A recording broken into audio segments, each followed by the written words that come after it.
can you confidently say that what you have is more than enough to satisfy your partner? Of course po. Siyempre, yun, di naman sa size it, sa pagkain. Hindi, pero ang sabi ko talaga, if you can make a girl laugh, you have the biggest package in the universe. Di na kailangan mo. So would you say you have the size or the performance or both? All of it. Yeah! Oh yeah! Confident? Di ba confidence ni Enrique ngayong comeback niya? Alex? I have another question for Nico. When is having a big bird an advantage and a disadvantage? Sa part ko po na in relationship po ako, may disadvantage po. Kasi yung misis ko muntik pumutok yung akto. Disadvantage siya minsan. Ayun po. Ang advantage.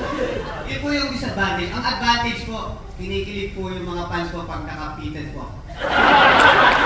Okay. Thank you. Okay, wait. Enrique! Buti na lang walang microphone si Enrique. Sa totoo lang yung mga sinasabi niya dito sa likod. Nakafitted ka ba ngayon? Ay, hindi. Para hindi siya magawan. Giver po kasi ako, giver. Nakafitted ka ba ngayon?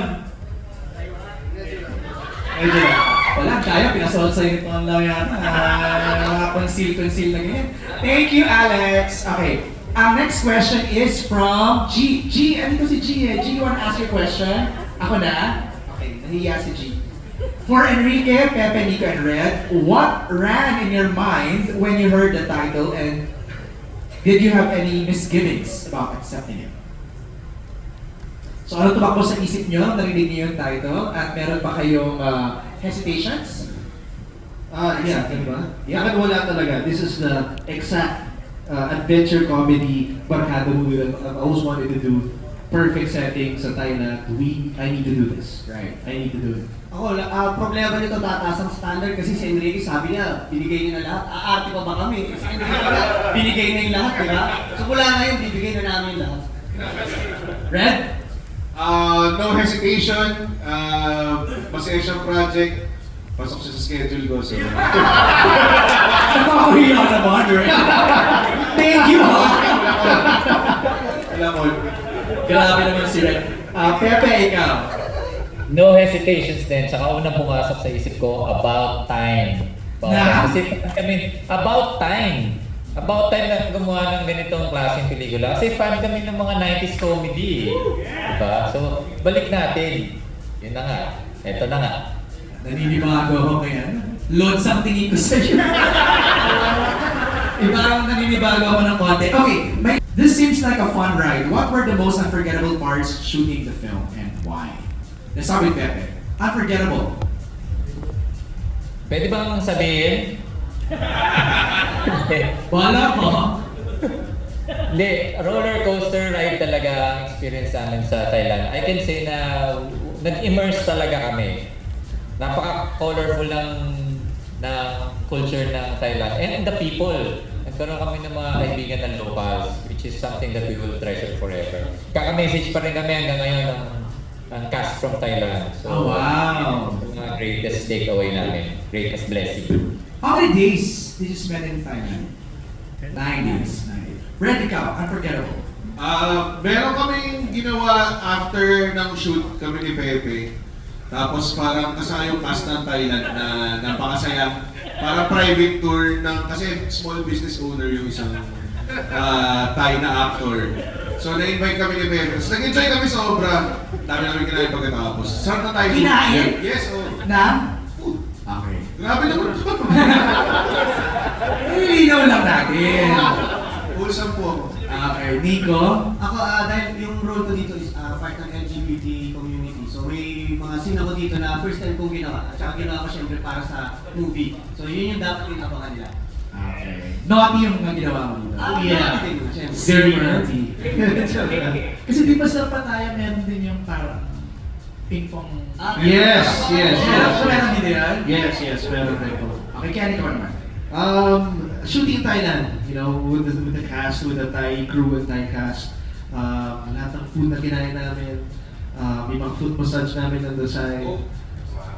Tsaka basta shooting there, just shooting in Thailand was a really, really fun Right. experience. But she's asking for a particular scene. Na, Scene, siguro yung- baka pwede rin namin abangan. Yung chase scene, yung hinahabol po kami, yung nakita niyo, yung slow-mo. Yes. Yeah, yung slow-mo na yun. Parang the whole day, puro chase scene lang yun. Super fun. Tapos ang dami talagang talent. Sobrang dami. And ayun, tapos na-aksidente pa to. Medyo natapilok kumapit sa cactus. No way! Pero super professional. Masasabi ko talaga. Tuloy pa rin ang take namin. So, medyo sumakat ng legs namin, hindi kami prepared. Pero, Yeah. yeah. Massage pagkatapos. Oo, yun. Oo. Kaya puro kami massage after. And then this was shot during pandemic pa? Hindi naman. Okay na. No na. So yung restrictions, maluwag na siya. Yes. Okay.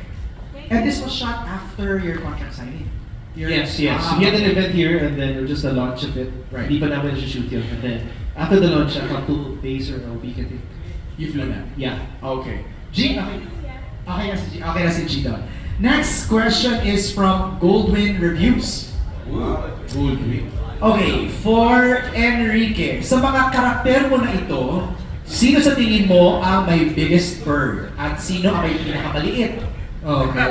Number 1, from Alone Together, si Rafael Toledo. Big Bird or pinakamaliit? Tapos number 2, si Dexter Bonifacio ng 7 Sundays. Number 3, si Sergio Martinez ng My X and Y's.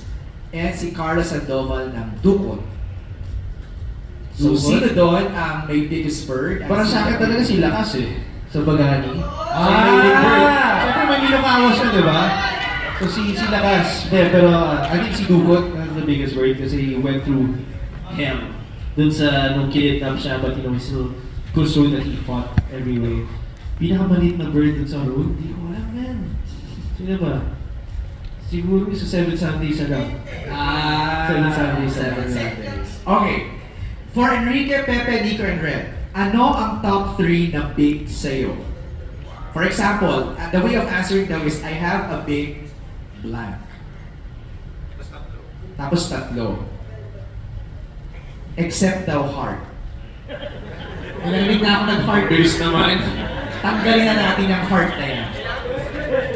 Kaya physical, pwedeng abstract. Kung gusto niyong kumita yung pelikula, physical.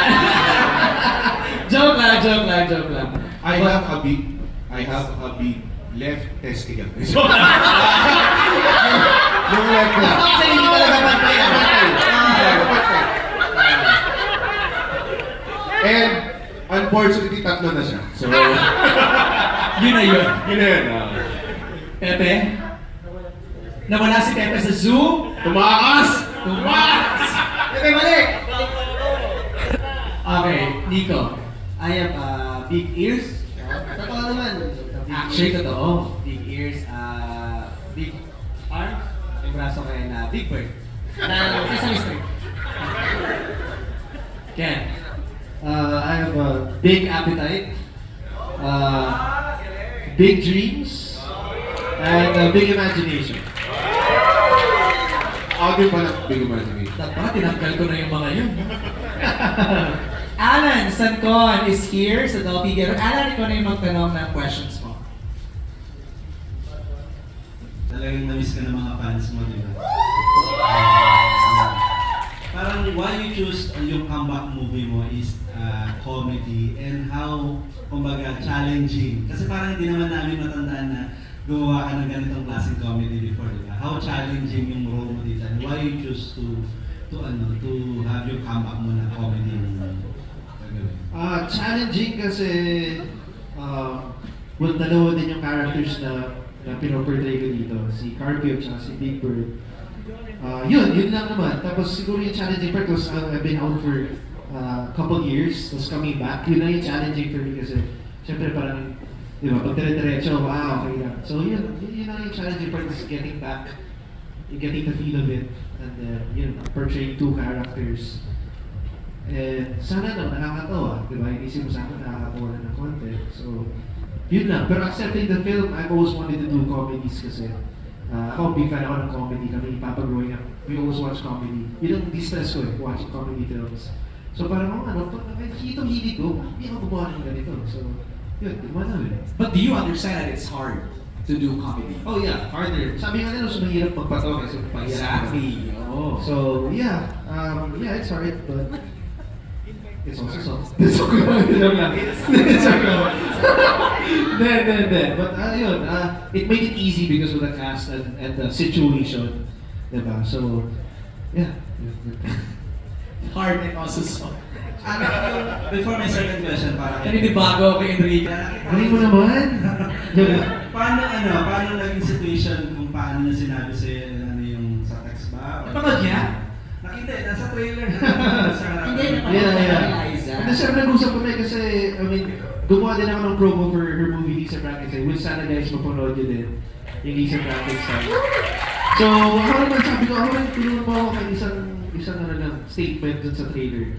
So, yun. Ano sagot mo, Hello Big Bird? Ano sinagot mo that time? Hello, Big Bird? Ano sinabi? Yun sinabi niya. Yun ang sinabi, Hello, Big Bird. Sabi ko, okay yan. Pwede na. Lagyan na natin yan sa trailer. Matatawa sa MJ. Yeah. Simple. Sabi ko, simple lang. Kahit one-liner lang. Okay, Hello, Big Bird. Okay na yun.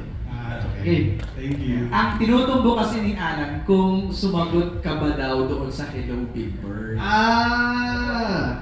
Yeah. Yeah, hello din. Okay. Thank you. Yung second question ko for It's truly remarkable to see the level of anticipation surrounding your return to the big screen. Now, how do you feel your acting style or approach in I'm Not Big Bird has evolved since your last major project? Atras tayo ng konti. Ano yung last project mo, Ken? Last film. Make It With You. Last film, Alone Together. Alone Together. Okay, so Thank you, guys. has the acting Wala na rin. evolved to now? I guess so. I don't know how, but I guess so. Yeah, I think so naman. I think parang less is more minsan. Okay. I think. How, Direct Victor, paano mo inalalayan si Ken, especially in comedy? Kasi, May pagka-comedy.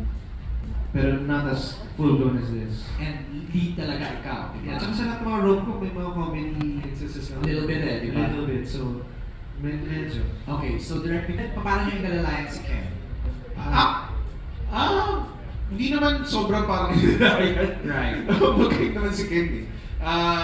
Tawag dun, more of, I think yung pinaka kailangan gawin is how to do blocking of each other or how to play off each other. Yun yung nangyari.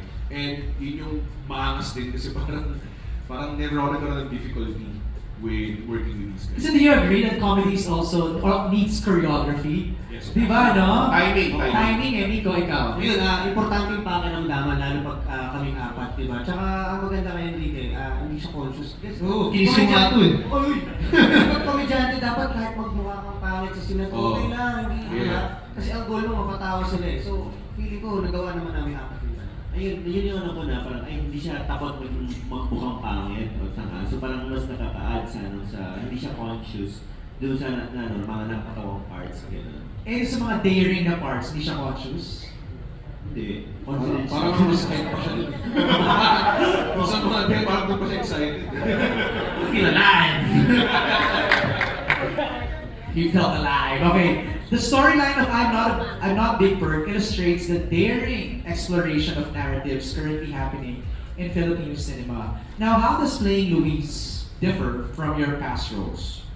And what aspects of the story inspire you to explore more similar projects in the future? Hirap na na. Well, maybe I think insecurities of himself. Okay. Parang, what he's going through and, just accepting who he is. It's more him no? Sa sarili niya eh. Yeah. Dati yeah. yung past projects mo, it's more more relationship with the relationship with girl. others and the problem, the situation and everything. Ito is sa sarili mo lang talaga ma-discover yan. Right. So yeah, I think that's the difference of it.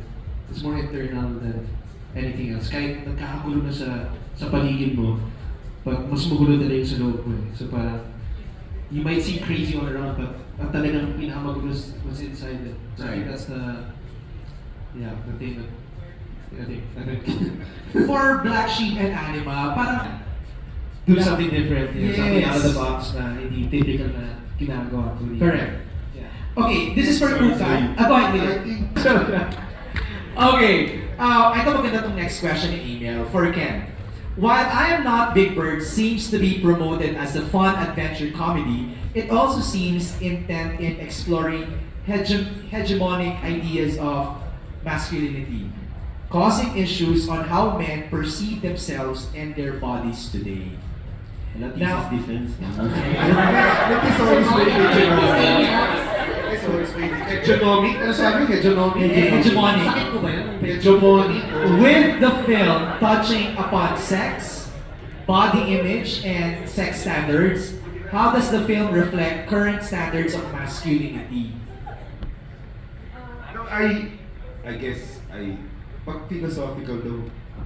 Anyway. Go, Lilith. Sige, Kasi the given concept of manhood and being endowed is always a norm, but this shows in this movie Your heart, that really matters, diba?